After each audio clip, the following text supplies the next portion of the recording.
بسم الله الرحمن الرحيم. الرحمن علم القرآن خلق الإنسان علمه البيان الشمس والقمر بحسبان والنجم والشجر يسجدان والسماء رفعها ووضع الميزان ألا تطغوا في الميزان وأقيموا الوزن بالقسط ولا تخسروا الميزان والأرض وضعها للأنام فيها فاكهة والنخل ذات الأكمام والحب ذو العصف والريحان فبأي آلاء ربكما تكذبان خلق الإنسان من صلصال كالفخار وخلق الجان من مارج من نار فبأي آلاء السلام عليكم ورحمة الله وبركاته. الحمد لله إن الحمد لله نحمده ونستعينه ونستغفره ونعوذ بالله من شرور أنفسنا ومن سيئات أعمالنا من يهده الله فلا مضل له ومن يضلله فلا هادي له وأشهد أن لا إله إلا الله وحده لا شريك له وأشهد أن محمدا عبده ورسوله أما بعد فقد قال الله تعالى في القرآن الكريم والفرقان المجيد يا أيها الذين آمنوا اتقوا الله حق تقاته ولا تموتن إلا وأنتم مسلمون وقال نبينا صلى الله عليه وسلم إن أصدق الحديث كتاب الله وأحسن الهدي هدي محمد وشر الأمور محدثاتها وكل محدثة بدعة وكل بدعة ضلالة وكل ضلالة في النار. புகழனைத்தும் ஏகவல்லவனாகிய அல்லாஹ் ஒருவனுக்கே, அல்லாஹ்வுடைய சாந்தியும் சமாதானமும் நம் உயிரை விட மேலாக மதிக்கக்கூடிய கண்மணி நாயகம் ஸல்லல்லாஹு அலைஹி வஸல்லம் அவர்கள் மீதும் அவர்களை பின்பற்றி வாழ்ந்த உத்தம சத்திய சஹாபாக்கள், சஹாபிய பெண்மணிகள், குறிப்பாக இங்கு இருக்கக்கூடிய நம் அனைவர் மீதும் என்றென்றும் நின்று நிலவட்டுமாக. அல்லாஹ்வின் மாபெரும் கிருபையினால் மாபெரும் குடும்பவியல் மாநாட்டில் நாம் அனைவரும் திரளாக குழுவி இருக்கிறோம். இந்த நேரத்தில் குழந்தை வளர்ப்பு சம்பந்தமான ஒரு தலைப்பு எனக்கு வழங்கப்பட்டுள்ளது. இந்த தலைப்பை பொறுத்த மாத்திரத்தில் பல கோணத்தில் பல தகவல்களை சொல்ல முடியும் என்றாலும், குழந்தை வளர்ப்பு சம்பந்தமாக ஏராளமான தகவல்களை பல கோணத்தில் சொல்ல முடியுமாக இருந்தாலும், இந்த தலைப்பில் முக்கியமாக என்ன விஷயத்தை சொல்ல போகிறோம் என்று சொன்னால், ஒரு குழந்தை பிறந்ததிலிருந்து அந்த குழந்தைக்கு செய்ய வேண்டிய சட்ட திட்டங்கள் என்ன, எந்த அடிப்படையில் அந்த குழந்தையை வளர்க்க வேண்டும் என்று இஸ்லாம் நமக்கு சொல்லக்கூடிய சட்ட திட்டங்களை அடிப்படையாக வைத்துத்தான் இந்த தலைப்பு வழங்கப்பட்டிருக்கிறது. அப்ப எந்த அடிப்படையில் ஒரு குழந்தை பிறந்தா நம்ம என்ன செய்யணும், எந்தெந்த அடிப்படையில் அந்த குழந்தைக்கு செய்ய வேண்டிய கடமைகள் என்ன, பெற்றோர்கள் என்னென்ன கடமையை செய்யணும் என்பதை நம்ம தெள்ள தெளிவாக விளங்கிக் கொள்ள வேண்டும். அதை தெளிவுபடுத்துவதற்காக வேண்டித்தான் இந்த தலைப்பு எனக்கு வழங்கப்பட்டிருக்கிறது. அப்ப அன்புக்குரிய அல்லாஹ்வின் நல்லடியார்களே, குழந்தை வளர்ப்பதற்குரிய சட்டங்களை அறிவதற்கு முன்னாடி நம்முடைய சமூகத்தில் நம்ம விளங்கிக் கொள்ள வேண்டிய ஒரு முக்கியமான விஷயம் இருக்குது. என்னன்னு கேட்டா, குழந்தை இல்லாதவர்கள் அதிகமான மக்கள் நம்மில் இருப்பாங்க. திருமணமாகியும் பல வருடங்கள் ஆனதுக்கு பின்னாடியும் குழந்தை பாக்கியம் இல்லாதவர்கள் நம்மில் சிலர் இருப்பாங்க. இவர்களுக்கு இஸ்லாம் சொல்லக்கூடிய அறிவுரை என்ன, இவர்கள் அதை எப்படி பார்க்க வேண்டும் என்பதை முதலில் விளங்கிக் கொள்ள வேண்டும். ஏன்னா எனக்கு அதிகமான குடும்பங்கள்ல தலாக் வரைக்கும் பிரச்சனை போய் நிக்குதுன்னு சொன்னா பிரச்சனையாகி தலாக் வரைக்கும் போகும். காரணம் என்னன்னு கேட்டா குழந்தை இல்லை, குழந்தை இல்லாதனால தலாக் வரைக்கும் பிரச்சனை செல்லக்கூடிய நிலைமை நம்ம பார்க்கலாம். அப்ப இப்படிப்பட்டவர்களுக்கு இஸ்லாம் சொல்லக்கூடிய அறிவுரை என்ன என்பதை முதலில் நாம் விளங்கிக் கொள்ள வேண்டும். அல்லாஹ் இந்த உலகத்தில் நம்மை படைத்திருக்கிறான் என்று சொன்னா எதுக்காக வேண்டி? ஒரு சோதனை களமாகத்தான் அல்லாஹ் படைத்திருக்கிறான். அல்லாஹ் திருமறை குர்ஆன்ல சொல்லி காட்டுறான், அல்லதி ஹலக்கல் மௌத வல் ஹயாத லியபுலுவக்கும் ஐயுக்கும் அஹ்சனு அமலா. இந்த வாழ்க்கையையும் மரணத்தையும் எதற்காக வேண்டி படைச்சிருக்கிறேன் என்று சொன்னா உங்கள யாரு நல்ல காரியம் பண்றாங்க என்பதை செக் பண்றதுக்கு, சோதிக்கிறதுக்காக வேண்டி தான் அல்லாஹ் இந்த உலகத்துல நம்மளை படைச்சிருக்கிறான் என்று அல்லாஹ் சொல்லி காட்டுறான். அப்ப இந்த உலகம் என்பது நமக்கு ஒரு சோதனை களம். இதுல நமக்கு பல கட்டங்கள்ல சோதனை வரும். அந்த சோதனைகள்ல நம்ம பாஸ் ஆகணும். சோதனைகள் வரும்போது மார்க்கத்துக்கு முரணான காரியத்துல நம்ம ஈடுபட்டு விட கூடாது.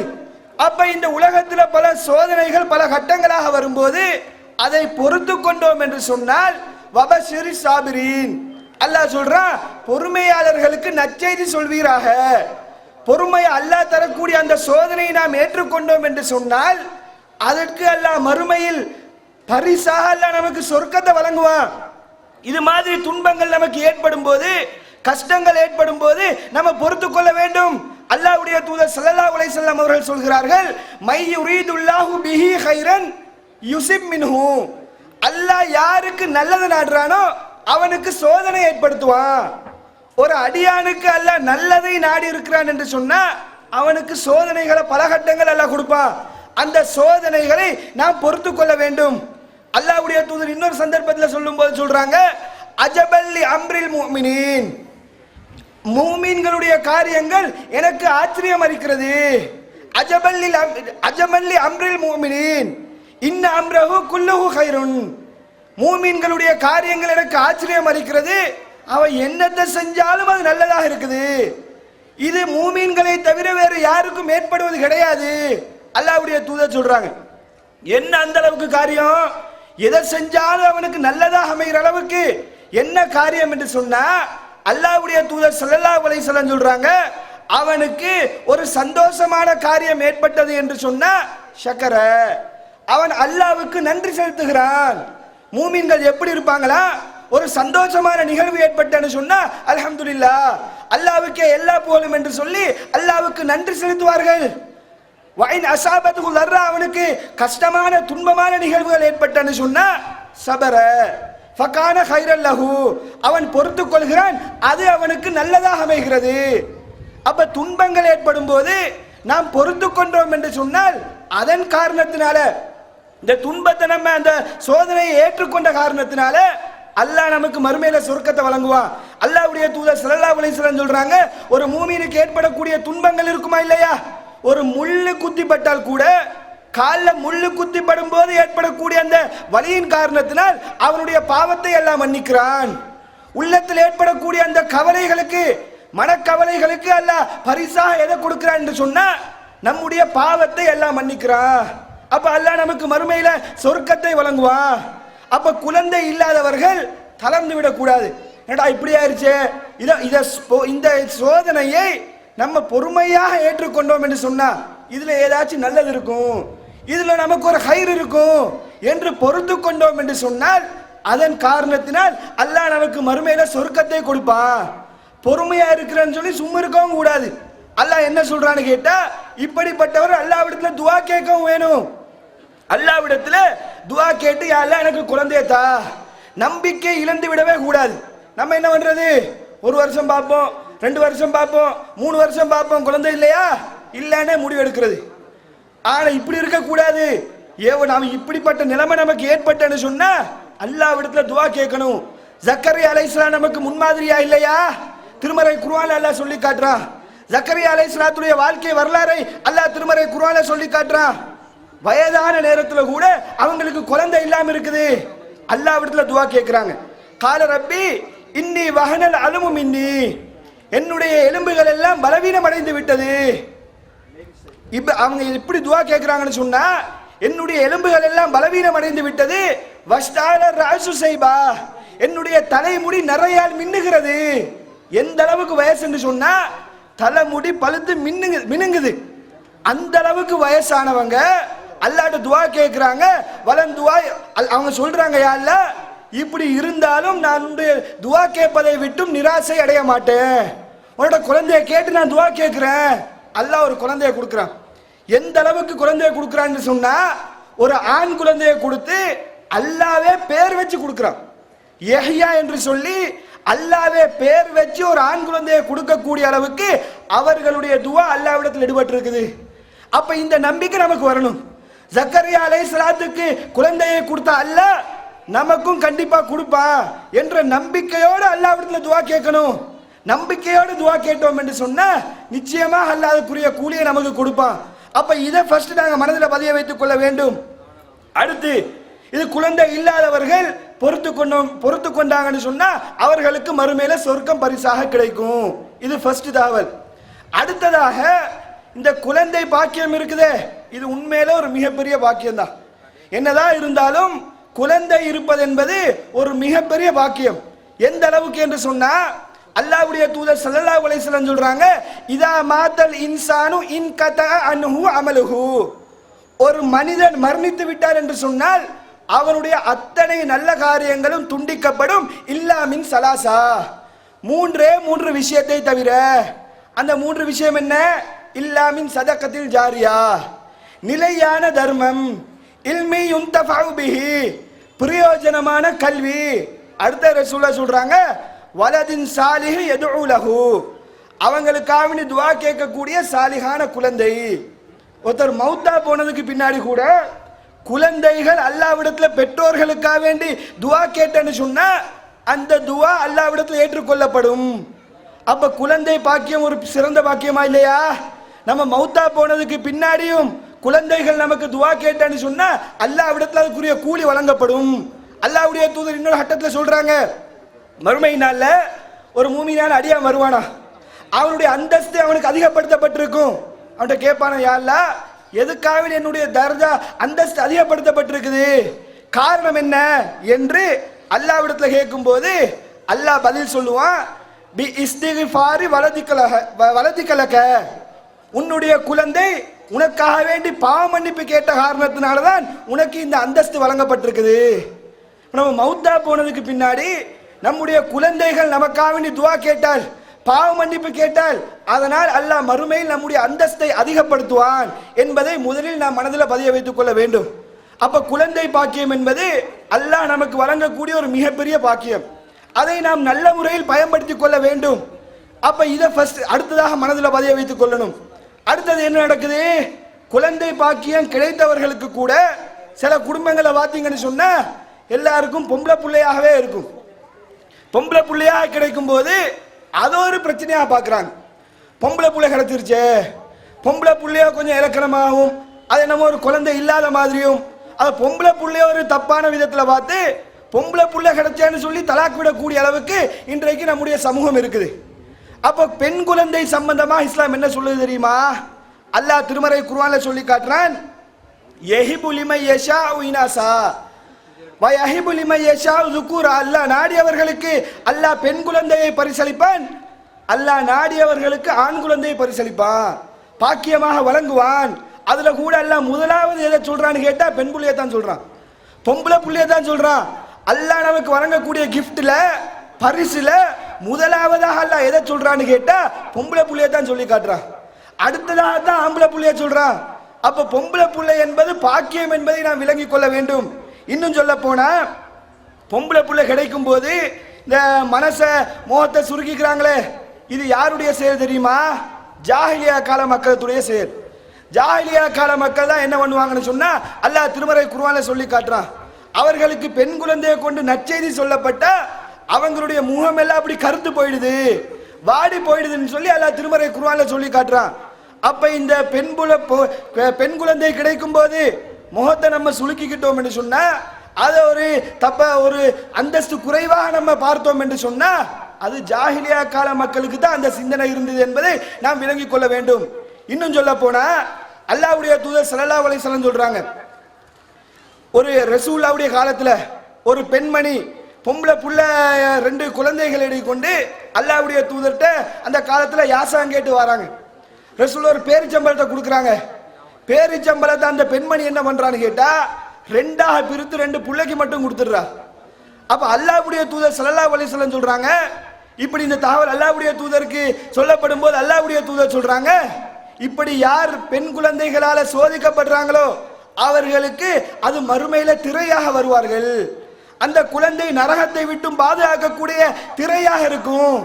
இன்னொரு ஹதீஸ்ல அல்லாஹ்வுடைய தூதர் சொல்றாங்க, யார் இந்த பெண் குழந்தைகளை பொறுப்பெடுக்கிறாரோ அது மறுமையினால நரகத்தை விட்டும் பாதுகாக்கக்கூடிய கேடயமாக இருக்கும் என்று அல்லாஹ்வுடைய தூதர் ஸல்லல்லாஹு அலைஹி வஸல்லம் அவர்கள் சொல்லி காட்டுறாங்க. அப்ப பெண் குழந்தைகளை இன்றைக்கு நம்முடைய சமூகத்துல அது ஒரு ஏளனமாக, அது என்னமோ ஒரு பாக்கியம் இல்லாத மாதிரி பார்க்கக்கூடிய ஒரு நிலைமை இருக்குது. அப்ப இதை ஒன்னாவது நம்ம களைய வேண்டும். பெண் குழந்தை கூட ஒரு பாக்கியம் தான். அவர்களை நல்ல முறையில் நாம் வளர்த்தெடுத்தோம் என்று சொன்னால் அதன் மூலம் நமக்கு மறுமையில சொர்க்கத்தை பரிசாக கிடைக்க முடியும், நரகத்திலிருந்து நமக்கு பாதுகாப்பு பெற்றுக்கொள்ள முடியும் என்பதை நாம் விளங்கிக் கொள்ள வேண்டும். அடுத்தது பெண் குழந்தை மேட்டராயிருச்சா.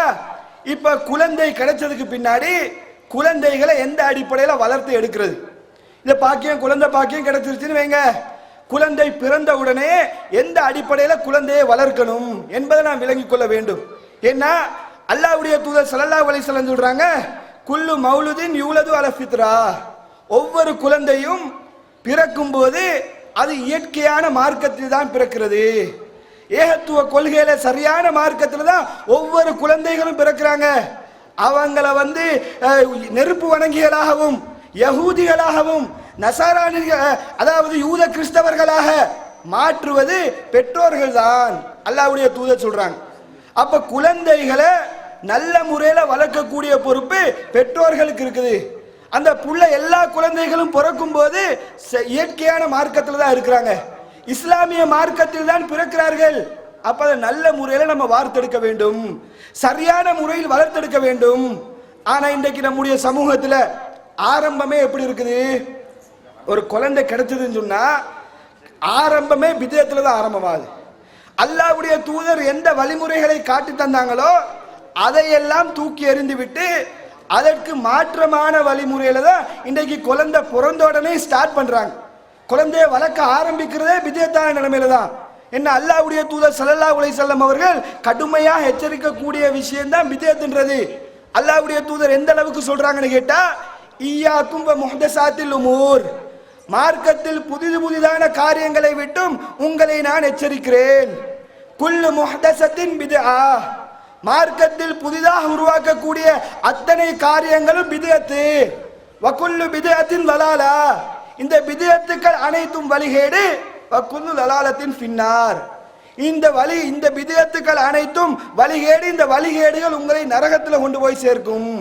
இந்த மார்க்கம் என்ற பெயர்ல ஒவ்வொரு கட்டத்திலும் செய்யக்கூடிய அனாச்சாரங்கள் இருக்குதே, இந்த விதத்தான காரியங்கள் இருக்குதே, நம்ம நினைச்சிடக்கூடாது நல்ல விஷயம் தானே, நல்லதை தானே செய்கிறோம், இதில் என்ன தப்பு இருக்குதுன்னு யோசிக்க கூடாது. இது நம்மளை நரகத்தில் கொண்டு போய் சேர்க்கக்கூடிய அளவுக்கு ஒரு டேஞ்சரான பாவம்ன்றதை விளங்கிக் கொள்ளணும். எதுக்கு சொல்றேன்னு கேட்டா, நம்முடைய சமூகத்தில் குழந்தைய வளர்த்தெடுக்கிறதுக்கு முன்னாடி ஏராளமான விதத்துக்கள் ஒவ்வொன்றா எடுத்து பாருங்க. ஒரு குழந்தை பிறந்த உடனே என்ன பண்றாங்க? முதல் சட்டமே ஹஜ்ரத் மாட்ட போய் கேட்டா என்ன சொல்லுவாங்கன்னு சொன்னா, காதுல பாங்கு சொல்லணும், வலது காதுல பாங்கும் இடது காதுல இக்காமத்தும் சொல்லணும். புள்ள பிறந்தோடனே செய்ய வேண்டிய வேலைன்னு சொல்லி கொடுப்பாங்க.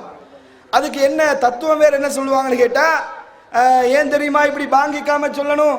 குழந்தை பிறந்த உடனேயே முதல்ல அல்லாட பேரை தான் காதுல கேட்கணும், அதனாலதான் பாங்கு சொல்லணும் என்று சொல்லி தத்துவம் வேற சொல்லுவாங்க. எந்த பிள்ளை இந்த பாங்கு சொல்றதுக்கு முன்னாடியே வேற சத்தம் எல்லாம் ஹாஸ்பிட்டல்ல கேட்கத்தான் செய்யும். குழந்தை பிறந்த உடனே நேஸ்மார் பேசக்கூடிய சத்தம், டாக்டர்மார் பேசக்கூடிய சத்தத்தை ஆல்ரெடி அந்த புள்ள கேட்டுதான் இருக்கும். அங்க முதல்ல அல்லாஹ்வுடைய வார்த்தையை தான் காதுல ஒலிக்க செய்யணும்னு சொல்றது பச்சை போய். மார்க்கத்தில் எந்த ஆதாரமும் கிடையாது. இப்படி ஒரு தத்துவம். அப்ப ஃபர்ஸ்ட் நம்ம என்ன விளங்கணும்னு கேட்டா, ஒரு குழந்தை பிறந்த உடனே காதுல ஒரு காதுல பாங்கு, மற்ற காதுல இக்காமத் சொல்லுவது நபி வழிக்கு மாற்றமானது. அல்லாஹ்வுடைய தூதர் இப்படி ஒரு வழிமுறையை நமக்கு கற்றுத்தரவில்லை. குழந்தை பிறந்தா இப்படி பாங்கு சொல்லணும் என்று சொல்லி எங்கேயுமே ரசூலுல்லாஹ் சொல்லல. ஆதாரபூர்வமான எந்த ஹதீஸும் கிடையாது. ஆனா இன்னைக்கு செஞ்சு கொண்டிருக்கிறாங்க. இன்னும் சொல்ல போனா இன்னும் எப்படி எல்லாம் இதுக்கு தத்துவம் சொல்லுவாங்கன்னு கேட்டா, எதுக்கு தெரியுமா இந்த பாங்கி இக்காமத் சொல்றாங்க? ஹஜ்ரத்மார் விளக்குறாங்களாம். என்ன காரணம்னு கேட்டா, நீங்க பாத்தீங்களா, மௌத்தா போனதுக்கு பின்னாடி ஜனாசா தொழுகை நடத்துவாங்க. ஜனாசா தொழுகையில அதனாலதான் பாங்கும் கிடையாது, இக்காமத்தும் கிடையாது. எதனாலயா? புள்ள பிறந்தோடனே அங்க காதுல பாங்கு இக்காமத் சொல்லிட்டாங்களே, அதனால மௌத்தா போனதுக்கு பின்னாடி அடக்கம் செய்யும் போது பாங்கு இக்காமத் தேவை கிடையாது, நம்ம வாட்டுக்கு ஜனாசா தொழுகை தொழுதுட வேண்டியதான். இதுக்கு காரணம் அதுதான் என்று சொல்லி இப்படி முடிச்சு போடுறத பார்க்கலாம். இப்படி எல்லாம் தத்துவம் சொல்லி தெரிஞ்சு கொண்டு இருக்கிறாங்க. இப்ப இது எல்லாம் மார்க்கத்துக்கு அப்பட்டமா எதிரான காரியம். இந்த தத்துவம் கூட போலியான தத்துவம். நான் கேட்கிறேன், சரி இதுக்கு தான் ஜனாசா தொழுகைக்கு புள்ள பிறந்த உடனே வலது காதுல பாங்கு இடது காதுல இக்காமத் சொல்றதுனாலதான் ஜனாசா தொழுகைக்கு பாங்கும் இக்காமத்தும் இல்லை என்று சொன்னா, இஸ்லாத்துக்கு வந்து சேர்றாங்களே அவங்க நிலைமை என்ன? இஸ்லாத்துக்கு வந்த உடனே ஒருத்தர் 30 வருஷத்துல இஸ்லாத்துக்கு வராரு, அவரை கூப்பிட்டு வச்சு காதுல பாங்க இக்காமத்தான் சொல்லியா இஸ்லாத்துக்கு எடுக்கிறீங்க? கிடையாது. அப்ப இஸ்லாத்துக்கு வந்து அதை மட்டும் ஏத்துக்குவாங்களா, அல்லது அவங்க மௌத்தா போறேன்னு சொன்னா பாங்க இக்காமத் சொல்லி தான் தொலை வைப்பாங்களா? எதுவும் கிடையாது. அப்ப இதுக்கு எந்த காரணமும் இல்லை. அப்ப இந்த வழிமுறை அல்லாஹ்வுடைய தூதர் காட்டி தரவும் இல்லை. அப்ப நம்முடைய சமூகத்தில் என்ன வழக்கம் இருக்குதுன்னு சொன்னா, பாங்கி இக்காமத் புள்ள பிறந்தோன்னு இந்த மாதிரி ஒரு பிதத்தை செய்யறாங்க. இது மார்க்கத்துக்கு முரணானது என்பதை முதல்ல விளங்கிக் கொள்ள வேண்டும். அடுத்தது, குழந்தை பிறந்த உடனே செய்ய வேண்டிய சட்டம் என்ன அப்படின்னு சொன்னா, இந்த பேர் வைக்கிற சமாச்சாரம். புள்ள பிறந்தன்னு சொன்னா பேர் வைக்கணும். ஒரு பேரை, அழகான பேரை செலக்ட் பண்ணி பேர் வைக்கக்கூடிய ஒரு விஷயம் இருக்குது. இது சம்பந்தமான சில சட்டத்திட்டங்களை நம்ம தெரிஞ்சு கொள்ளணும். ஏன்னு கேட்டா, பேர் வைக்கிற முதலாவது பேரை எப்ப வைக்கணும் அப்படின்னு சொல்லி கேட்டா, ஹதீஸ்களை நம்ம பார்க்கலாம். 7வது நாள் பேர் வைக்க வேண்டும், 7வது நாள் பேர் வைக்கப்பட வேண்டும் என்று சொல்லி ஹதீஸ்கள் இருக்குது. இன்னும் சில ஹதீஸ் எப்படி வருதுன்னு கேட்டா, 7வது நாள் பேர் வைக்கணும்னு ஹதீஸ்ல இருக்குது. குழந்தை பிறந்த உடனே பேர் வச்சதுக்கும் ஆதாரம் இருக்குது. அப்ப பேர் வைக்கக்கூடிய டைம் எப்பன்னு சொன்னா, மார்க்க அடிப்படையில புள்ள பிறந்த உடனே தாராளமாக பேர் வைக்கலாம். பிறந்து 2வது நாள் பேர் வைக்கலாம், 3வது நாள் பேர் வைக்கலாம். மிஞ்சி மிஞ்சி போனா 7வது நாள் வரைக்கும் பேர் வைக்கலாம். மேக்சிமமா நீங்க உங்க குழந்தைகளுக்கு பேர் வைக்கிறதுக்காக எடுக்கக்கூடிய டைம் எதுன்னு சொன்னா, புள்ள பிறந்து 7வது நாள் வரைக்கும் தான். அது வரைக்கும் தான் பேர் வைக்கிறதுக்காக டைம் எடுக்கலாமே தவிர அதை தாண்டி எடுக்கக்கூடாது. ஆனா நீங்க நம்முடைய சமூகத்தில் பார்த்தீங்கன்னு சொன்னா, பேர் வைக்கிறது எப்ப? அதுக்கு 40 ஃபாத்தியா 40ன்னு சொல்லி ஒன்று வச்சு அந்த டைம்ல தான் பேர் வைப்பாங்க. ஆரம்ப காலத்துல எல்லாம் அப்படி இருந்துச்சு, இப்ப குறைஞ்சிருச்சு. ஏன் தெரியுமா? இந்த மார்க் அடிப்படையில விஜயத்தை விலங்கியெல்லாம் குறையெல்லாம் கிடையாது. இப்ப குழந்தை கிடைச்சா ஹாஸ்பிட்டல்ல பேரை பதிவு பண்ணா தான் வெளியில வரலாம். அதுக்காக வேண்டி பேரை வச்சு கூட்டிட்டு வராங்களே தவிர, என்ன சமூகத்துல நம்பிக்கை என்ன? 40ல தான் பேர் வைக்கணும், புள்ள பிறந்து 40வது நாள்ல தான் பேர் வைக்கணும்னு சொல்லக்கூடிய ஒரு மூட நம்பிக்கை இருக்குது. இது தவறு என்பதை விளங்கிக் கொள்ளணும். இன்னும் சொல்ல போனா, இந்த குழந்தை பிறந்து 40வது நாள்ல செய்யக்கூடிய அத்தனை அட்டூழியங்களும் பிதத்தான காரியங்கள். அல்லாஹ்வுடைய தூதர் ஸல்லல்லாஹு அலைஹி வஸல்லம் அவர்கள் எந்த சந்தர்ப்பத்திலுமே இந்த 40ல இப்படி செய்யுங்க, புள்ள பிறந்து 40வது நாள் அப்படி செய்யுங்க, இப்படி எதுவுமே அல்லாஹ்வுடைய தூதர் சொல்லவே கிடையாது. நம்முடைய சமூகத்தில் அவங்க வாட்டுக்கு ஆரம்பிச்சிருக்கிறாங்க, 40ல அப்படி செய்யணும் இப்படி செய்யணும். அப்ப இது அத்தனையும் நபி வழிக்கு மாற்றமானது. அல்லாஹ்வுடைய தூதர் இப்படி ஒரு வழிமுறையை நமக்கு கற்றுத்தரவில்லை என்பதை ஃபர்ஸ்ட் நாங்கள் விளங்கிக் கொள்ளணும். அடுத்தது, பேர் வைக்கிறது நம்ம என்ன விளங்கணும்னு கேட்டா, பேர் வைக்கும் போது நிறைய பேர் எப்படி ஆசைப்படுறது, இந்த புதுசு புதுசா பேரை வைக்கணும், யாருமே வைக்காத பேரா வைக்கணும் அப்படின்னு சொல்லி ஆசைப்படுவாங்க. அது தப்பு கிடையாது, தாராளமா வைக்கலாம். ஏன்? அல்லாஹ் கூட திருமறை குர்ஆன்ல சொல்லும் போது, அல்லாஹ் ஜக்கரியா அலைஹிஸ்ஸலாத்துக்கு யஹ்யான்னு சொல்லி அல்லாஹ்வே பேர் வச்சு ஒரு குழந்தைய கொடுக்குறான். கொடுக்கும்போது அல்லாஹ் என்ன தெரியுமா சொல்றான்? இந்த பேரை இதுக்கு முன்னாடி வேற யாருக்கும் வச்சது கிடையாது. அப்ப அல்லாஹ்வுக்கே விளங்குது மக்களோட மனநிலை இப்படித்தான் இருக்கும். மனுஷன் மனநிலை எப்படி? பிள்ளைக்கு பேர் வைக்கும் போது யாரும் வைக்காத பேரா தான் வைக்கணும்ன்ற மனநிலை இருக்குன்றது அல்லாஹ் விளங்கித்தான் சொல்றான். யஹ்யான்னு உனக்கு இப்போ ஆம்பளை புள்ளைய தந்திருக்கிறேன், இந்த பேரை இதுக்கு முந்தி வேற யாரும் வச்சது கிடையாது, ஃப்ரெஷ்ஷா அல்லாஹ் அந்த பேரை வச்சு கொடுக்குறான். அப்ப யாரும் வைக்காத பேரா தேடி வைக்கிறது மார்க்கெட்ல தப்பு கிடையாது. தாராளமாக தேடி வைக்கலாம். ஆனால் நல்ல அர்த்தமுள்ள பேராக வைக்கணும், அழகான பேரா வைக்கணும். அல்லாஹ் பொதுவாக அல்லாஹ்வுடைய தூதர் அல்லாஹ் பத்தி சொல்லும்போது என்ன சொல்றாங்க? இன்னல்லாஹ ஜமீல் யுஹிப்புல் ஜமால். அல்லாஹ் அழகானவன், அவன் அழகை விரும்புகிறான். அப்ப அழகான பெயர்களா வைக்கணும். இன்னும் சொல்ல போனா ரசூலுல்லாஹ் சொல்றாங்க, மறுமை நாள்ல நம்ம எப்படி அழைக்கப்படுவோமாம்? தந்தையுடைய பேரை சொல்லி தான் அழைக்கப்படுவோம். இன்னார் மகன் இன்னார் வா, மறுமையில் அல்லாஹ் கூப்பிடுவான். வாப்பட வேற சொல்லி தான் அல்லாஹ் மறுமையில் அழைப்பான். அப்ப அல்லாஹ் அழைக்கும் போது அதுக்கேற்ற மாதிரி தகுந்த ஒரு நல்ல அழகான பேராக நம்ம வைக்க வேண்டும். இன்னும் சொல்ல போனா அல்லாஹ்வுடைய தூதர் சில பேர்களை வைக்க கூடாதுன்னு தடுத்தும் இருக்கிறாங்க. இப்படி எல்லாம் பேர் வைக்க கூடாது, இந்த அடிப்படையில் தான் பேர் வைக்கணும் என்று சொல்லி அல்லாஹ்வுடைய தூதர் நமக்கு வழிகாட்டி இருக்கிறாங்க. அதுல அதிகமான பெயர்கள் இன்றைக்கு நம்முடைய சமூகத்துல நடைமுறையில இருக்குது. அந்த மாதிரி பேரெல்லாம் வச்சிருக்கிறாங்க. என்ன இஸ்லாம் என்ன பாக்குதுன்னு கேட்டா, பேர்ல கூட இணை வைப்பு வந்து விடக்கூடாது. பேர் வைக்கும் போது கூட நம்ம இணை வைப்புன்ற அடிப்படையில் இணை வைக்கக்கூடிய வார்த்தைகளை வைத்து பேர் வச்சிடக்கூடாது என்று சொல்லி அல்லாஹ்வுடைய இஸ்லாம் நம்மள்ட்ட எதிர்பார்க்குது. அல்லாஹ்வுடைய தூதர் எந்த அளவுக்கு சொல்றாங்கன்னு கேட்டா, மறுமை நாள்ல ரொம்ப மோசமான பேர் எதுவாக இருக்கும் என்று சொன்னா, ஒரு அடியானுக்கு பேர் வைக்கப்பட்டிருக்கும். என்ன பேருன்னு சொன்னா மலிக்குல் அம்லாக், அரசர்களுக்கெல்லாம் அரசன் என்று சொல்லக்கூடிய இந்த பேரை வச்சிருப்பானே, இது ஆக மோசமான பேராக அல்லாஹ்விடத்தில் கருதப்படும். மலிக்குல் அம்லாக், அரசர்களுக்கெல்லாம் அரசன். அரசருக்கெல்லாம் அரசன் யாரு? அல்லாத அரசர்களுக்கெல்லாம் அரசன். அப்ப இந்த பேரை குழந்தைகளுக்கு வைக்க கூடாது. இந்த பேர் அல்லாஹ்விடத்துல ரொம்ப மோசமான பேராக பார்க்கப்படும் என்று அல்லாஹ்வுடைய தூதர் ஸல்லல்லாஹு அலைஹி வஸல்லம் சொல்றாங்க. இன்னைக்கு நீங்க பாத்தீங்கன்னு சொன்னா, இணை வைக்கக்கூடிய அர்த்தத்துல வரக்கூடிய பெயர்களை இன்னைக்கு நம்முடைய சமூகத்துல வச்சுதான் இருக்கிறாங்க. பேர் வைக்கும் போது அல்லாஹ்வுடைய அதிகாரம் வர மாதிரி பெயர்கள் வைக்க கூடாது, ஆனா வைக்கிறாங்க. எப்படி வைக்கிறாங்க? சில பெயர்களை பாத்தீங்கன்னு சொன்னா அல்லாஹ்வுக்கு மட்டும் உரித்தான பெயர்களாக இருக்கும். உதாரணமா ரஹ்மான், அளவற்ற அருளாளன். அளவற்ற அருளாளன் உலகத்தில் அல்லாஹ் மட்டும்தான், வேற யாரும் அளவற்ற அருளாளன் கிடையாது. ரஹீம்னு பேர் வைக்கிறோம். இது என்ன? இது சாதாரணமா இரக்கமானவன், இது எல்லாருக்கும் வச்சு கொள்ளலாம். அல்லாஹ்வுக்கு மட்டும் இருக்கக்கூடிய அதிகாரத்தை வைக்கும் பேரை வைக்கும் பொழுது முன்னாடி அப்துன்ற வார்த்தையை சேர்த்துக்கொள்ளணும். அப்துல் ரஹ்மான், இப்படி அப்துன்ற வார்த்தையை போட்டுக்கொள்ளணும். அல்லாஹ்வுக்கு மட்டும் இல்லாம மனுஷனுக்கும் பயன்படுத்துற வார்த்தையா இருந்தா, உதாரணமா அலின்னு பேர் வைப்போம். அலி இருந்தா உயர்ந்தவன். இது அல்லாஹ்வுக்கு மட்டும் இருக்கக்கூடிய பேர் கிடையாது. அப்ப இதை மனசுல வைத்து நம்ம பேர் வைக்கணும்.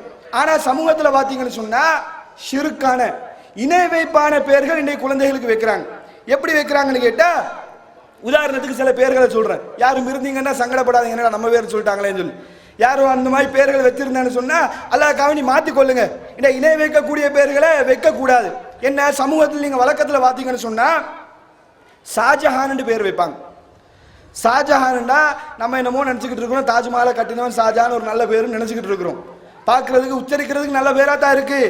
ஆனா அதனுடைய அர்த்தத்தை பார்த்தீங்கன்னு சொன்னா, ஷான்ற வார்த்தைக்கு அது ஒரு வடமொழி சொல். அதனுடைய அர்த்தம் என்னன்னு சொன்னா, ஷான்ற வார்த்தைக்கு அரசன் அர்த்தம். ஷாஜஹான் என்று சொன்னா உலகின் அரசன். உலகத்துக்கு அரசனா இவர்? உலகத்துக்கு அரசனா? உலகத்துக்கெல்லாம் அரசன் யாரு? அல்லாஹ் மட்டும்தான். ஆனா இன்றைக்கு பேர்களை நம்ம என்ன வைக்கிறோம்னு கேட்டா, இணை வைப்பை உள்ளடக்கி இருக்கக்கூடிய பேர். உலகத்துக்கே அரசன் ஷாஜஹான் வைக்கிறோமா இல்லையா? அப்ப இந்த மாதிரி பெயர்களை நம்ம கண்டிப்பாக மாற்றிக்கொள்ளணும். அல்லாஹ்வுடைய தூதர் ஸல்லல்லாஹு அலைஹி வஸல்லம் அவர்கள் இப்படி பெயர்களை மாற்றி கொடுத்திருக்கிறாங்க. ஏற்கனவே வச்ச பெயர்களை அல்லாஹ்வுடைய தூதர் மாத்திருக்கிறாங்க. தாராளமா நம்ம மாத்தலாம். இந்த மாதிரி பெயர்களை நம்ம கண்டிப்பாக மாற்ற வேண்டியன்னா இணை வைப்பு உள்ளடக்கக்கூடிய அர்த்தமாக இருக்குது. அதே போல நீங்க பாத்தீங்கன்னு சொன்னா ஷாஹுல் ஹமீதுன்னு சொல்லுவாங்க. ஷாஹுல் ஹமீதுன்னு என்ன அர்த்தம்? அந்த அர்த்தத்தை பாத்தீங்கன்னு சொன்னா புகழுக்கு அரசன். இவர் தான் ஷாஹுல் ஹமீதுன்னா அதுக்கு அர்த்தம் என்னன்னு கேட்டா புகழுக்கு அரசனா. புகழுக்கு அரசன் யாரு? அது அல்லாஹ் மட்டும்தான். அல்ஹம்துலில்லாஹ், எல்லா புகழும் அல்லாஹ்வுக்கு மட்டும்தான், வேற யாருக்கும் கிடையாது. அப்ப இவர் புகழுக்கு அரசன் என்று சொன்னா அல்லாஹ் இடத்துல கொண்டு போய் வைக்கிறோமா இல்லையா? இது இணை வைப்பா இல்லையா? அப்ப இந்த பெயர்கள் நடைமுறையில சில ஆட்கள் வச்சிருக்கிறாங்க. அதுக்காக வேண்டி உதாரணத்துக்காக வேண்டி 2-3 சொன்னது. நிறைய ஏராளமான பெயர்கள் வைக்கிறாங்க. நாகூர் பிச்சைன்னு வைப்பாங்க. நாகூர் பிச்சைன்னா என்ன? நாகூர் ஆண்டவர் கொடுத்த பிச்சை தானா இவர்? குழந்தைய கொடுக்குற யாரு? அல்லாஹ் தான் குழந்தைய கொடுக்குறா. இவங்க என்ன பேர் வைப்பாங்கன்னு கேட்டா நாகூர் பிச்சை. நாகூர் ஆண்டவர் கொடுத்த பிச்சை தான் இவர் என்ற அர்த்தத்தில் இப்படி பெயர்கள் வைக்கிறாங்க. அப்ப இதெல்லாம் இணை வைப்பு என்பதை விளங்கிக் கொள்ள வேண்டும். அடுத்தது என்ன பண்றாங்கன்னு சொன்னா, இணை வைப்பு இல்லாட்டி ஃபர்ஸ்ட் நம்ம பேர் வைக்கும் போது கவனிக்கணும், இணை வைப்பு வந்து விடக்கூடாது.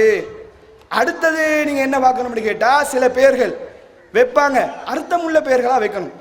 பொருத்தம் இல்லாத, தகுதி இல்லாத, நல்ல அர்த்தத்தை அடக்காத பெயர்களை வச்சிருப்பாங்க. சமூகத்தில் பார்த்தீங்கன்னா ஏராளமான பெயர்கள் வைக்கப்பட்டிருக்குது. உதாரணத்துக்கு அதுலேயும் சில பெயர்களை சொல்லலாம். நீங்க பார்த்தீங்கன்னு சொன்னா, அதாவது யாரும் அந்த பெயர்கள் வச்சிருந்தேன்னு சொன்னா யாரும் நினைக்காது, நம்மளுக்கு சொல்றாங்கன்னு சொல்லி நினைக்காதீங்க. உதாரணத்துக்கு விளங்குறதுக்காக சொல்றது, பெண்களோட பேரை வைக்கும் போது நீங்க நிறைய பார்க்கலாம். எல்லா பேருக்கும் முன்னாடி ஒரு பிபி சேர்த்துக்குவாங்க. பாத்திமா பிபி, அது பிபியை தான் பிபி ஆக்கிட்டாங்க, பாத்திமா பிபி. எல்லாத்துக்கும் முன்னாடி ஒரு பிபி சேர்க்கக்கூடிய வழக்கம் இருக்குதா இல்லையா? இது இணை வைப்பெல்லாம் கிடையாது. இதுக்கு அர்த்தம் என்ன தெரியுமா? பிபின்னு சொன்னா பொண்டாட்டின்னு சொல்லி அர்த்தம், மனைவின்னு சொல்லி அர்த்தம். வைக்கிறாங்களா இல்லையா? அப்ப கூப்பிடும் போது என்ன, ஒரு சின்ன பிள்ளைய பார்த்து கூப்பிடுறோம், பிபி பாத்திமா பிபி வாங்க, ஏன்னா பொண்டாட்டி வாங்கன்னு சொல்லி அர்த்தம் அதுக்கு. அப்போ ஒரு அசிங்கமான ஒரு அர்த்தம் வரமா இருக்குதா இல்லையா? மார்க் அடிப்படையில் சிறுக்கெல்லாம் கிடையாது, ஆனா ஒரு பொருத்தம் இல்லாத பேராக இருக்குது.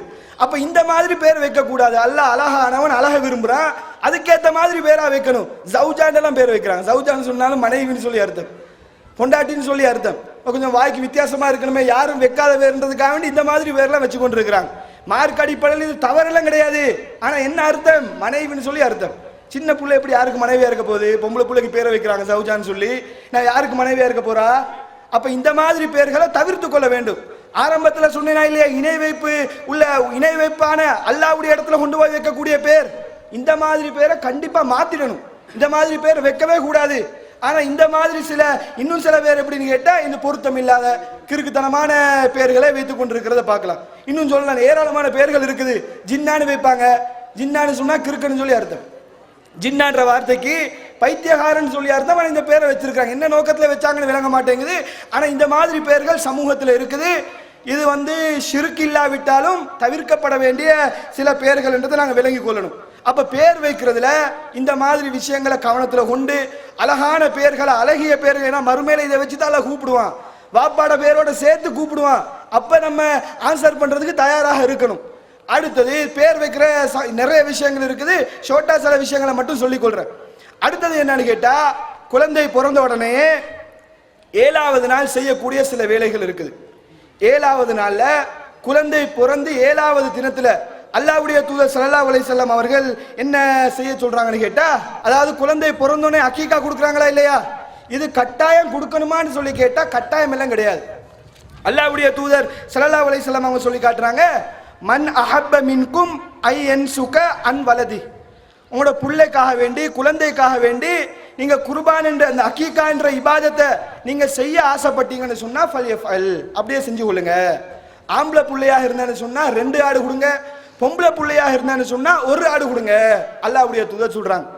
அப்ப அக்கீகான்ற இபாதத் ஃபர்ஸ்ட் நாங்க விளங்கி கொள்ளணும், இது கட்டாயம் எல்லாம் கிடையாது. நிறைய பேர் என்ன நினைக்கிறாங்கன்னு சொன்னா, குழந்தை பிறந்தா கண்டிப்பா கொடுத்துதான் ஆகணும், கொடுக்காட்டி அதை தப்புமாய் விளங்குறாங்க. அப்ப இது தவறு, கட்டாயம் எல்லாம் கிடையாது. வசதி படைச்சவங்க ரசூலுல்லாஹ் தான் சொல்றாங்க, மன் அஹப்ப, யாரு விருப்பப்படுறாங்களோ அவங்க கொடுத்துக்கொள்ளுங்கன்னு தான் ரசூலுல்லாஹ் சொல்றாங்க. இதை ஃபர்ஸ்ட் விளங்கணும். 2வதாக என்னன்னு கேட்டா, இந்த அக்கீகான்ற இபாதத்தை சரியாக 7வது நாள் மட்டும்தான் செய்யணும். நம்ம நினைச்ச நாள் எல்லாம் செய்ய முடியாது. ரசூலுல்லாஹ் எப்ப சொல்றாங்கன்னா 7வது நாள்ல தான் அறுத்து பலியிடப்படணும், அல்லாஹ்வுடைய தூதர் நமக்கு வழிகாட்டுறாங்க. ஆனா சமூகத்தில் என்ன வழக்கம் இருக்குதுன்னு கேட்டா, அக்கீகா 7வது நாள்ல அக்கீகா கொடுக்கறதுக்கு வசதி இருக்காது. என்ன செய்வாங்க தெரியுமா?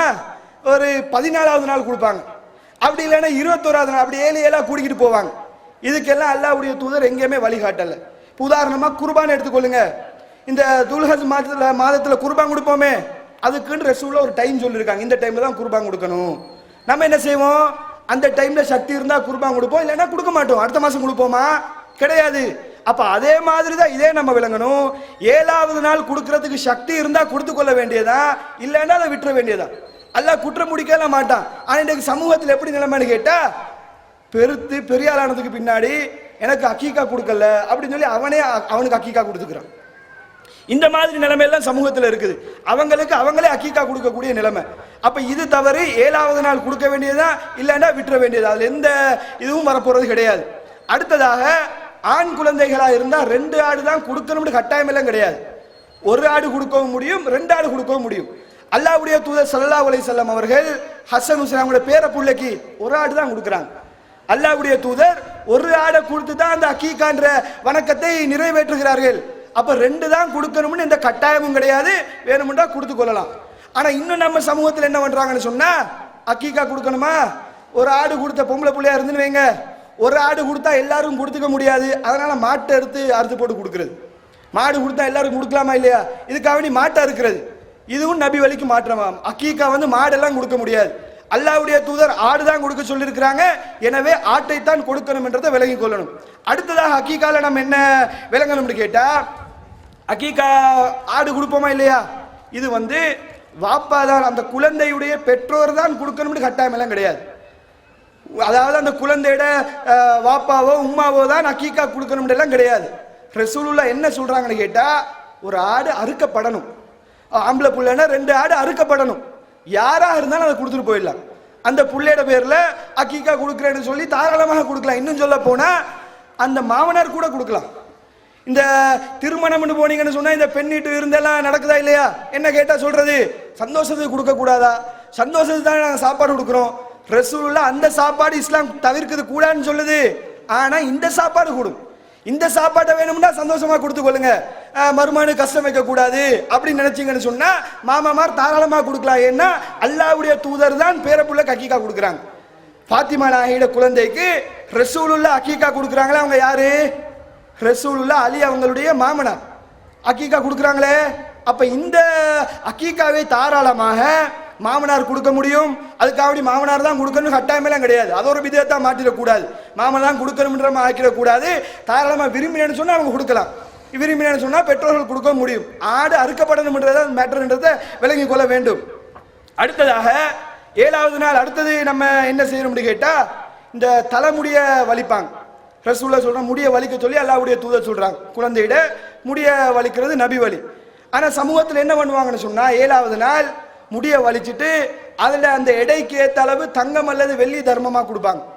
இது அல்லாஹ்வுடைய தூதர் ஸல்லல்லாஹு அலைஹி வஸல்லம் அவர்கள் இப்படி ஒரு வழிமுறை நமக்கு சொல்லி தரவே கிடையாது. தலைமுடியை நிறுத்து, அதுக்கேற்ற மாதிரி வெள்ளி கொடுங்க அல்லது தங்கம் கொடுங்க, தர்மமா கொடுங்கன்னு சொல்லி ரசூலுல்லாஹி ஸல்லல்லாஹு அலைஹி வஸல்லம் அவர்கள் எங்கேயுமே நமக்கு சொல்லி தரவும் கிடையாது. எனவே இது ஒரு பிதத்தான காரியம் என்றதை விளங்கிக் கொள்ளணும். அடுத்ததாக இந்த 7வது நாள் இந்த விஷயங்கள் மாத்திரம்தான். முடி வலிக்கிறது கூட விருப்பம் என்றா, குழந்தை சுகம் இல்லாத நிலைமையில இருக்குன்னு வைங்க, ஒரு குழந்தை பிறந்திருக்கும், அது ஏற்கனவே கொஞ்சம் உடல்நிலை வீக்கான நிலைமையாக இருந்தான்னு சொன்னா, முடி வலிக்க முடியாத ஒரு சூழ்நிலைன்னு சொன்னா தவிர்த்து கொள்ளலாம், பிரச்சனை எல்லாம் கிடையாது. பண்ணித்தான் ஆகணும்னு கட்டாயம் எல்லாம் கிடையாது. அப்ப இதை நாங்க விலகி கொள்ளணும். இது இல்லாம வேற எந்த இதுவும் மார்க்கத்துல கிடையாது. 7வது நாள் செய்யறதுக்கு எந்த வழிமுறையும் அல்லாஹ்வுடைய தூதர் ஸல்லல்லாஹு அலைஹி வஸல்லம் காட்டி தரவே கிடையாது. ஆனா சமூகத்துல எந்த அளவுக்கு பண்றாங்க, ஒரு குழந்தை பிறந்தேன்னு சொன்னா அந்த புள்ள கொஞ்சம் வளர்ந்து வளர்ந்து ஒவ்வொரு ஸ்டெப்பாக ஒவ்வொரு பிது, அந்த புள்ள தெரியாம கையை தட்டினா முடிஞ்சிருச்சு, அதுக்கு ஒரு பணியாரத்தை சுட்டு கொடுக்கக்கூடிய நிலைமை, கை தட்டுருச்சு அல்லது குழந்தை முகத்தாக்க போட்டுருச்சு, அதுக்கு பணியாரத்தை சுட்டு ஊரெல்லாம் பங்கெடுக்கக்கூடிய நிலைமை. அப்ப இப்படி ஏராளமான விதத்தை எதை எடுத்தாலும் லாஸ்ட்டுக்கு பணியாரத்தை நிற்கிறது. இந்த மாதிரி தர்மத்தை கொடுக்கக்கூடிய, நாங்க சந்தோஷத்துக்கு கொடுக்குறோம், புள்ள முகத்தாக்க போட்டு அப்படி ஒரு நிலைமை, கையை தட்டினா இந்த நிலைமை. அப்ப இதெல்லாம் அல்லாஹ்வுடைய தூதர் ஸல்லல்லாஹு அலைஹி வஸல்லம் அவர்கள் எங்கேயுமே கற்றுத்தரவில்லை. இப்படி ஒரு நிலைமை இஸ்லாம் சொல்லி தரலன்றதை விலகி கொள்ளணும். அடுத்ததாக குழந்தைகளுக்கு செய்யக்கூடிய வேலை என்னன்னு சொன்னா, ஹத்னா செய்யக்கூடிய ஒரு சுன்னத்து இருக்குது. ஹத்னா சுன்னத்து எடுக்கிறேன்னு சொல்லுவோமா இல்லையா, இதை பொறுத்த மட்டும் இது ஆண்களுக்கு மாத்திரம்தான் செய்யப்படணும். இது 7வது நாள் அல்ல 40 தான் செய்யணும், 40வது நாள்ல தான் செய்யணும் எந்த நிபந்தனையும் கிடையாது. அது அந்த குழந்தைக்கு செய்யறது எப்ப ஆரோக்கியமாக இருக்குதோ அந்த டைம்ல செஞ்சு கொள்ள வேண்டியதான். அப்ப அதை கவனத்தில் கொள்ளணும். பெண்களுக்கு ஹத்னான்றது இஸ்லாத்துல கிடையாது. இதை நம்முடைய சில மார்க்க அறிஞர்கள் தவறாக விளங்கி இதை சட்டமாக சொல்லி பெண்கள் ஹத்னா எல்லாம் செஞ்சு கொண்டிருக்கிறாங்க. இது மார்க்கத்தில் கூடாது, இஸ்லாத்துல இல்லை, ஆண்களுக்கு மாத்திரம் தான் அந்த ஹத்னா இருக்குது. இது இப்ராஹிம் நபியுடைய காலம் முதற்கொண்டு அந்த காலத்திலிருந்து ஃபாலோ பண்ணி கொண்டு வரப்பட்ட ஒரு சுன்னத்துன்றதை விலகிக் கொள்ளும். இதுல ஏராளமான நன்மைகளும் இருக்குது, சயின்டிபிக்கலா ஏராளமான நன்மைகளும் இருக்குது.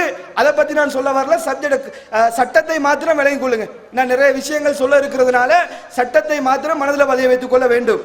அடுத்ததாக என்ன செய்வாங்கன்னு சொன்னா, இந்த குழந்தை அப்படியே வளர்ந்து கொண்டு வரக்கூடிய நிலைமையில குழந்தைகள் பருவ வயதை அடைந்து விட்டால், பெண் குழந்தைகள் பருவ வயதை அடைஞ்சு விட்டா என்ன செய்வாங்கன்னு சொன்னா, அதுக்கு ஒரு ஃபங்க்ஷன் எடுப்பாங்க. ஏராளமான ஒரு புள்ள ஒவ்வொரு ஸ்டெப், அதான் சொல்றேன், ஒவ்வொரு ஸ்டெப்பா வரும்போது ஏராளமான பிதத்தான காரியங்கள், அனாச்சாரமான காரியங்களை செய்து கொண்டிருப்பதை பார்க்கலாம். அதுக்கு ஒரு ஃபங்க்ஷன் வச்சு அதுக்கும் என்ன செய்வாங்கன்னு சொன்னா, வயசுக்கு வந்தேன்னு சொன்னா அதுக்கு ஒரு விருந்து கொடுக்கிறது அல்லது அதுக்கு பரிகாரம் சுட்டு கொடுக்கிறது, இப்படி ஏராளமான பிதத்தான காரியங்களை செஞ்சு கொண்டிருக்கிறாங்க. இதெல்லாம் ஜாஹிலியா காலத்து மக்களுடைய பழக்கம். அல்லாஹ்வுடைய தூதர் ஸல்லல்லாஹு அலைஹி வஸல்லம் இப்படி ஒரு மார்க்கத்தை நமக்கு சொல்லி தரவே இல்லை. எங்க வீட்டில் ஒரு பொம்பளை புள்ள வயசுக்கு வந்துருச்சு என்று சொல்லி ஊருக்கே அறிமுகப்படுத்துற மாதிரி வேலையை ரசூலுல்லாஹ் சொல்லவே கிடையாது. இதெல்லாம் இந்துக்களுடைய கலாச்சாரம். அல்லாஹ்வுடைய தூதர் ஸல்லல்லாஹு அலைஹி வஸல்லம் சொல்றாங்க, மன் தஷப்பஹ பிகௌமின் ஃபஹுவ மின்ஹும். யார் ஒரு சமூகத்துக்கு ஒப்பாக நடக்கிறாரோ அவர்களை சார்ந்தவர்கள். இந்த வேலையில யார் செய்வாங்க? வயசுக்கு வந்தேன்னு சொன்னா அதுக்கு சடங்கு நடத்துறது இந்துக்களுடைய கலாச்சாரம். அதை இன்றைக்கு நம்ம சமூகம் அப்படியே காப்பி பண்ணி நம்முடைய சமூகம் செய்து கொண்டிருப்பதை பார்க்கலாம். அதுக்கு சாப்பாடு எல்லாம் வச்சு பணியாரம் எல்லாம் சுட்டி கொடுத்து கொண்டிருப்பாங்க. கேட்டா இதை செய்யக்கூடாது, இது பிதத்துன்னு சொன்னா என்ன தெரியுமா சொல்லுவாங்க? இது நாங்க அதுக்காக செய்யல, செய்யணும்னு தோணிச்சு அதனால செஞ்சோம். பணியாரம் சுடணும் மாதிரி சேர்க்க வேண்டி பணியாரம் சுட்டோம். யார்? அல்லாஹ்வை ஏமாத்த பார்க்கறது. இது செய்யக்கூடாது, இப்படி ஒரு விருந்து இல்லைன்னு சொன்னா, இல்லை நாங்கள் விருந்து கொடுக்கறதுக்கெல்லாம் இருக்கல, சும்மா ஆக்கணும்னு நினைச்சோம், அதுக்காக வேண்டி ஆக்கி கொடுக்குறோம், இல்லை விருந்து கொடுக்குற மார்க்கத்தில் தப்பா, இப்படி எல்லாம் இடக்கு முடக்கா கேள்வி கேட்கறத பார்க்கலாம். அப்ப அல்லாஹ் இதெல்லாம் யாருக்கு எதிராக கேட்கறது? அல்லாஹ்வுக்கு எதிராக கேட்கக்கூடிய கேள்விகள். அப்ப அல்லாஹ்வுடைய தூதர் இதெல்லாம் இந்துக்களுடைய கலாச்சாரம், ரசூலுல்லாஹ் இப்படி ஒரு வழிமுறையே நமக்கு கற்றுத்தரவில்லை. இதெல்லாம் நபி வழிக்கு மாற்றமானது, பிதத்தான காரியங்கள். இந்த காரியங்கள் எல்லாம் நரகத்தில் கொண்டு போய் சேர்க்கும் என்பதை விளங்கிக் கொள்ள வேண்டும். இதெல்லாம் ஜாஹிலியா காலத்து மக்கள் என்ன செய்வாங்க? ஒருத்தர் வயசுக்கு வந்துட்டாங்கன்னு சொன்னா அந்த அவங்க தான் அமலப்படுத்துவாங்க. வீட்டில் ஒரு கொடியை நட்டி எங்க வீட்டில் ஒருத்தர் வயசுக்கு வந்துட்டாங்க சொல்லி ஊருக்கே காட்டக்கூடிய வேலையை ஜாஹிலியா கால மக்கள் தான் செஞ்சு கொண்டிருந்தாங்க. அதே வேலை இன்றைக்கு நம்முடைய சமுதாயம் செய்து கொண்டிருக்கிறார்கள். அப்ப இது அப்பட்டமா மார்க்கத்துக்கு எதிரானது. இப்படி ஒரு இது சடங்கு இஸ்லாத்துல கிடையவே கிடையாது என்பதை நாம் விலகிக் கொள்ள வேண்டும்.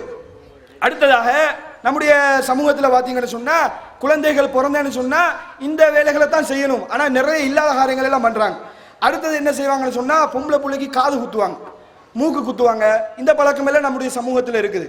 இதுவும் நபி வழிக்கு மாற்றமானது, இஸ்லாத்துக்கு முரணானது, திருமறை குர்ஆனுக்கு மாற்றமானது. அல்லாஹ் திருமறை குர்ஆன்ல என்ன தெரியுமா சொல்லி காட்டுறான்? ஷைத்தான் அல்லாஹ்ட்ட சவால் விட்டுட்டு வந்திருக்கிறான். ஆமுரன்னஹும், அவர்களுக்கு நான் கட்டளையிடுவேன். என்ன கட்டளையிட்டேன்னு சொன்னா, அவர்கள் அல்லாஹ்வுடைய படைப்பை மாற்றுவார்கள். அல்லாஹ் அழகானவன், நமக்கு அழகான ஒரு தோற்றத்தை தந்திருக்கிறான். அல்லாஹ் என்ன சொல்றான்? அல்லாஹ்வுடைய தூதர் என்ன சொல்றாங்க? ஆதம் அலைஹிஸ்ஸலாத்தை அல்லாஹ்வுடைய தோற்றத்தை படைத்ததா சொல்றாங்க. அப்ப அல்லாஹ் அழகான தோற்றத்தை நமக்கு தந்திருக்கிறான். அப்ப இவங்க என்ன பண்றாங்கன்னு சொன்னா, இல்ல அல்லாஹ் நம்மளை அசிங்கமா படைச்சுட்டான், காதுல ஒரு ஓட்டா தான் நல்லா இருக்கும் என்று சொல்லி சில ஊர்களை பார்த்தீங்கன்னு சொன்னா காதுல ஓட்டு இந்த மாதிரி தொங்கிக்கிட்டு இருக்கும். அந்த மாதிரி காதுல ஓட்ட போட்டிருப்பாங்க. இதெல்லாம் அல்லாஹ்வுடைய படைப்பை மாத்துறதா இல்லையா? அப்ப பெண் குழந்தைகள் பார்த்தீங்கன்னு சொன்னா முத வேலையை என்ன செஞ்சுட்டு வருவாங்க? அக்கீக்கா கொடுப்பாங்களோ இல்லையோ இந்த காது குத்திட்டு வர வேலையை சரியா செஞ்சுக்குவாங்க. அப்ப இது எல்லாம் மார்க்கத்துக்கு மாற்றமானது. எல்லாம் நான் டீப்பா சொல்லல, தகவலை மாத்திரம் சொல்லிட்டு போறேன். இது திருமறை குர்ஆனுக்கு மாற்றமானது, இது இஸ்லாத்துல கிடையாது என்பதை நாம் விளங்கிக் கொள்ளணும். அடுத்தது என்ன செய்வாங்கன்னு சொன்னா, இந்த பிறந்த நாள் கொண்டாட்டம் எல்லா இடத்துலயும் பார்க்கலாம். புள்ள பிறந்துன்னு சொன்னா வருஷம் வருஷம் பெருநாள் கொண்டாடுவாங்க, பிறந்த நாள். அதாவது இந்த பேட்டே கொண்டாடுறன்ற பேர்ல இந்த மாதிரி கலாச்சாரங்கள் செஞ்சு கொண்டிருக்கிறாங்க. இதெல்லாம் யார்ட கலாச்சாரம்? கிறிஸ்தவர்களுடைய கலாச்சாரம். அவங்க தான் இந்த வேலை செஞ்சு கொண்டிருப்பாங்களே தவிர அல்லாஹ்வுடைய தூதர் எப்பயாவது பிறந்த நாள் கொண்டாடுங்கன்னு சொன்னாங்களா? பிறந்த நாள் கொண்டாடுங்க, இது அல்லாஹ்வுடைய தூதர் எப்பயாவது நமக்கு வழிகாட்டினாங்களா? கிடையாது. ஆனா தெரிஞ்சோ தெரியாமலோ நம்முடைய சமூகம் இதை செய்து கொண்டிருக்கிறார்கள். ஸ்கூலுக்கு போறேன்னு சொன்னா டாப்பை பார்த்து இந்த புள்ளையோட பேட்டே வீட்டுக்கு சொல்லி விட்டுருவாங்க, இவன் கேக் கொண்டு வா, போய் ஸ்கூல்ல பேட்டே கொண்டாடுறது. அப்ப சின்ன புள்ளையா ரசூல் என்ன சொல்றாங்க? புள்ள பிறக்கக்குள்ள நல்லா தான் பிறக்குது, நீங்க தான் அதை நாசமாக்குறீங்க. நீங்க தான் ஒவ்வொரு யூத கிறிஸ்தவர்களாக மாத்துறது, நெருப்பு வணங்கியலா மாத்துறது பெற்றோர்கள் செய்யக்கூடிய வேலை தான். இங்க செய்யறாங்களா இல்லையா? அப்ப இந்த மாதிரி பிதத்தான காரியங்கள், பேட்டே கொண்டாடக்கூடிய காரியங்கள் நபி வழிக்கு மாற்றமானது, இஸ்லாத்துல கிடையவே கிடையாது. இது ஒருபோது நம்ம செய்யவும் கூடாது. நம்முடைய சமூகத்தில் எந்த விதத்திலுமே இந்த பிதத்தான காரியங்கள் செய்யக்கூடாது என்பதை நாம் விளங்கிக் கொள்ள வேண்டும். அப்ப குழந்தை பிறந்தோன்னு இந்த காரியங்கள் தான் செய்யணுமே தவிர இந்த மார்க்கத்துக்கு மாற்றமான காரியங்களை செய்யக்கூடாது. அடுத்ததாக குழந்தைகள் வளர்க்கும் போது நாங்கள் என்ன கவனத்தில் கொள்ளணும்னு கேட்டா, சில குழந்தைகள் சின்ன பிள்ளையா இருக்கும்போது சில தவறுகளை செய்வாங்க. ஆனா பெற்றோர்கள் என்ன செய்யறது? சின்ன பிள்ளை அந்த தவறுகளை செஞ்சு கொண்டிருக்கும் போது அதை கண்டிக்கிறதே கிடையாது. இது என்ன கூட்டம், சின்ன பிள்ளை தானே, அதுல என்ன இருக்குது, சின்ன புள்ள செஞ்சா தப்பு கிடையாதானே என்று சொல்லி சின்ன பிள்ளைகள் செய்யக்கூடிய அத்தனை கெட்ட காரியங்களுக்கும் பெற்றோர்கள் அனுமதி கொடுக்குறாங்க. ஆனால் குலம் சொல்லித்தரவே இல்லை. சின்ன புள்ள தப்பு பண்ணால் கூட தகுந்த காரணங்களை சொல்லி அந்த புள்ளைக்கு நம்ம விளங்கப்படுத்தி அந்த தவறை செய்ய விடாம தடுக்கணும். அல்லாஹ்வுடைய தூதர் ஸல்லல்லாஹு அலைஹி வஸல்லம் அவர்கள் தங்களுடைய பேர புள்ள ரசூலுல்லாஹ்வுடைய அந்த அரசாங்க சொத்திலிருந்து ஒரு பேரிச்சம்பழத்தை எடுத்து சாப்பிடுறாங்க. ரசூலுல்லாஹ் சும்மா விட்டாங்களா? இந்த அரசாங்க சொத்தை பொறுத்த மட்டும் ரசூலுல்லாஹ்வுடைய குடும்பத்துக்கு அது ஹராமானது, அவங்க சாப்பிட முடியாது. சின்ன புள்ளையா இருக்கும்போது பேர புள்ளை எடுத்து சாப்பிடுறாங்க. அல்லாஹ்வுடைய தூதர் அதை கண்டித்து இது உனக்கு ஹராம், இதை சாப்பிடக்கூடாது ரசூலுல்லாஹ் கண்டிக்கிறாங்க. ஆனா இன்றைக்கு நம்முடைய பெற்றோர்கள் அப்படியா இருக்கிறாங்க, தவறான காரியங்களை செய்யும் போது இவங்களே ஆர்வப்படுத்துறது, பாட்டை போட்டுக்கிட்டு இவங்களே டான்ஸ் ஆடுவாங்க. கேட்டா சின்ன பிள்ளை தானே, சட்டம் எல்லாம் பெருத்ததுக்கு பின்னாடி தானே, சின்ன பிள்ளைக்கு சட்டம் இல்லைன்னு சொல்லி குழந்தைய வளர்க்கும் போதே தவறான ஒரு முறையில இஸ்லாத்துக்கு மாற்றமான ஒரு காரியத்துல தான் குழந்தைகள் வளர்க்குறாங்க.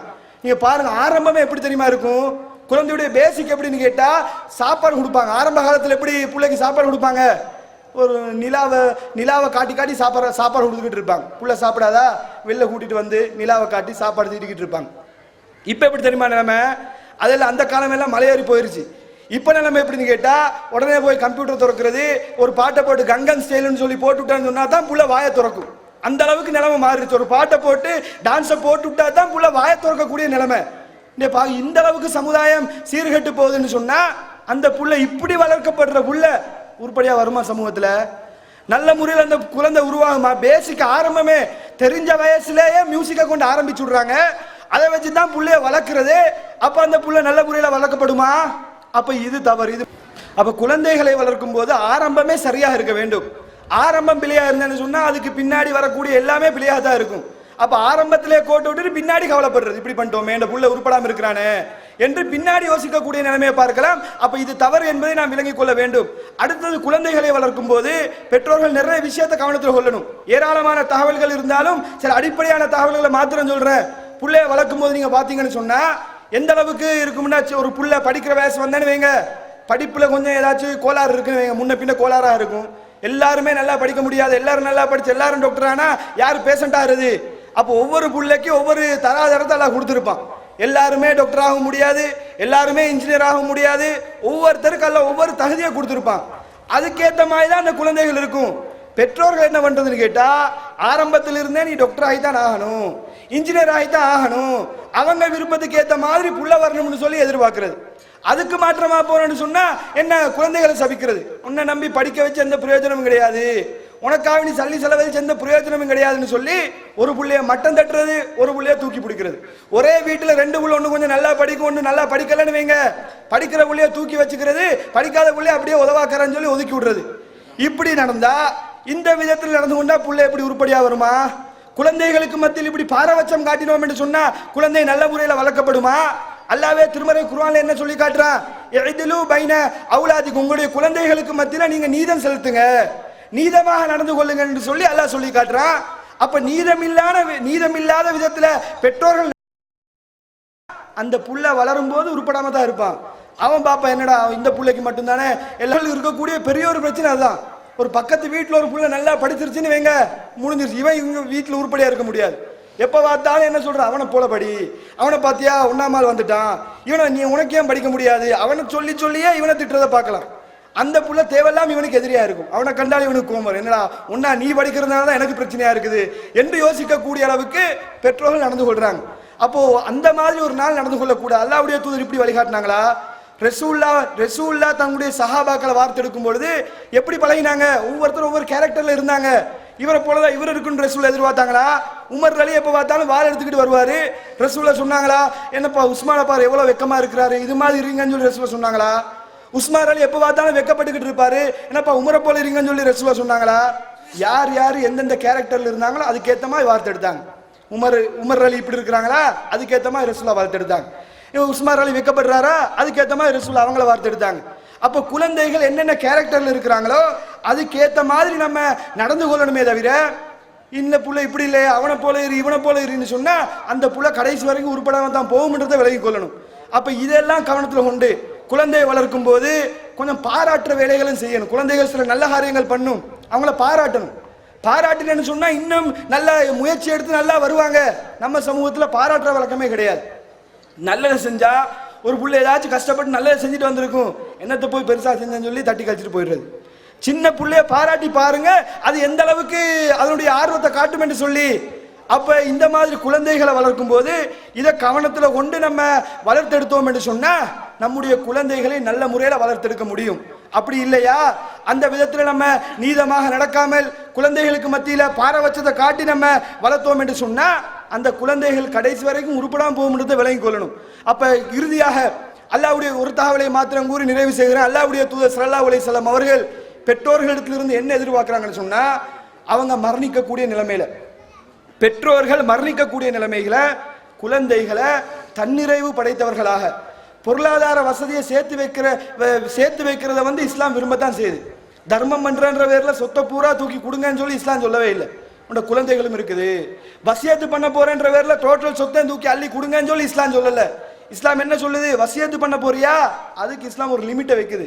சொத்தை பூரா கொடுத்துடாத, இவ்வளவு கொடுத்துடுன்னு சொல்லி இஸ்லாம் ஒரு லிமிட்டை சொல்லுது. மீதி யாருக்கு? அல்லாஹ்வுடைய தூதர் ஸல்லல்லாஹு அலைஹி வஸல்லம் சொல்றாங்க, உங்களுடைய குழந்தைகளை அடுத்தவர்கள்ட்ட கையேண்ட கூடிய நிலைமையில விட்டுட்டு போறதை விட தன்னிறைவு படைத்தவர்களாக விட்டுட்டு போகக்கூடியவர் தான் உங்கள சிறந்தவர். பெற்றோர்கள யாரு சிறந்தவங்கன்னு சொன்னா, மௌத்தா போனதுக்கு பின்னாடி அடுத்தவன்ட்ட கையேந்த கூடிய நிலைமையில விட்டுட்டு போறாங்களே, இவங்க சிறந்தவங்க கிடையாது. கையேந்தாம பெற்றோர்கள் மௌத்தா போனதுக்கு பின்னாடியும் தன்மானத்தோடு இருக்கக்கூடிய குழந்தைகளை உருவாக்க வேண்டும். நிறைய இடங்கள்ல பார்க்கலாம், பெற்றோர்கள் இருக்கும்போது நல்ல தன்மானத்தோட வசதியோடு இருப்பாங்க. பெற்றோர்கள் மௌத்தா போயிட்டாங்களா, அவங்க கதை முடிஞ்சிருச்சு. அதோட அவங்க அடுத்தவங்கள்ட்ட கையேந்தக்கூடிய நிலைமை. சொல்லுவாங்க, உங்களோட வாப்பா எப்படி இருந்தாரு தெரியுமா, சொல்லிக்குவாங்க. அடுத்தவன்ட்ட கையேந்தி வருவான், பேசிக்க எங்க வாப்பா இவ்வளவு பணக்காரரா இருந்தாரு, கோடீஸ்வரனா இருந்தாரு. மௌத்தா போனதுக்கு பின்னாடி இவரும் அப்படியே உருப்படாம போயிட்டாங்க. ஏன்? சொத்தை பூரா சரியா ஒன்றும் பிரிச்சு வைக்காம ஒன்றும் செய்யாம போற மார்க் அறிவு இல்லாத காரணத்தினால இந்த மாதிரி வேலைகள் நடந்து கொண்டிருக்குது. அப்ப என்ன பண்ணணும்னு கேட்டா, குழந்தைகளை தன்னிறைவு உடைத்தவர்களாக, சொத்தை முன்கூட்டி எழுதி வச்சுட்டு போகணும்ன்றத சொல்லல, சொத்தை சேர்த்து வச்சுட்டு போற இஸ்லாம் விரும்புது.